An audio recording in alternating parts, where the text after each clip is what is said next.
হ্যাঁ সেটা তো দেখছি। না ভালো জিনিস।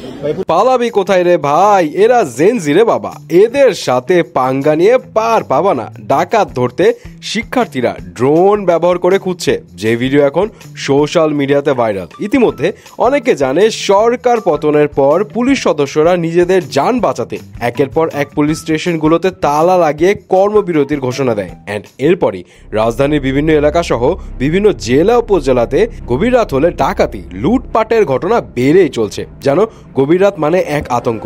অফকোর্স পরিস্থিতি সামাল দিতে সেনাবাহিনী মাঠে ছিল, কিন্তু সেইভাবে নিয়ন্ত্রণ করা যাচ্ছিল না। তবে এখন এলাকায় এলাকায় সাধারণ বাসিন্দা থেকে শুরু করে শিক্ষার্থীরা অ্যাকশনে নেমেছে। তারা দল বেঁধে অনেক জায়গায় পাহারা দিচ্ছে, মসজিদে মাইকিং করে সচেতন করছে। আর কোথাও এমন ঘটনা ঘটলে আশেপাশ থেকে লোকজন নেমে ডাকাতদের প্রতিহত করছে। এই ইউনিটির কারণে অনেক ডাকাত দল এখন ধরা পড়েছে, যাদেরকে সেনাবাহিনীর হাতে তুলে দেওয়া হয়েছে। অ্যান্ড এরকম ইউনিটি যদি থাকে সাধারণ জনগণের মধ্যে, তবে এই ধরনের অরাজকতা কমবে। শুধু ডাকাতির বিষয়ে না, বিভিন্ন জায়গায় চাঁদাবাজিও বেড়েছে, যেটা প্রতিহত করতেও শিক্ষার্থীরা অ্যাকশন নিচ্ছে।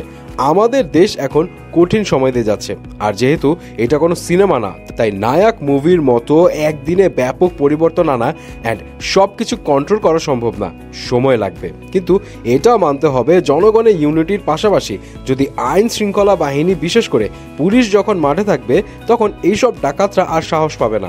আমাদের অনেক ক্ষোভ পুলিশদের নিয়ে, এটা যেমন সত্যি তেমনি সব পুলিশ খারাপ না, এটাও মানতে হবে। এবং দেশে শৃঙ্খলা ফিরিয়ে আনতে পুলিশের কিন্তু বিকল্প নেই। যদিও ইতিমধ্যে পুলিশরা নিজ নিজ কর্মস্থলে আসা শুরু করেছে, এন্ড তাদেরকে ফিরিয়ে আনতে সহযোগিতা করছে সাধারণ জনগণ থেকে শুরু করে শিক্ষার্থীরাও। এবং আশা করা যায় পুলিশদের মানসিকতা ও কার্যকলাপের মধ্যে এখন অনেক পরিবর্তন আসবে।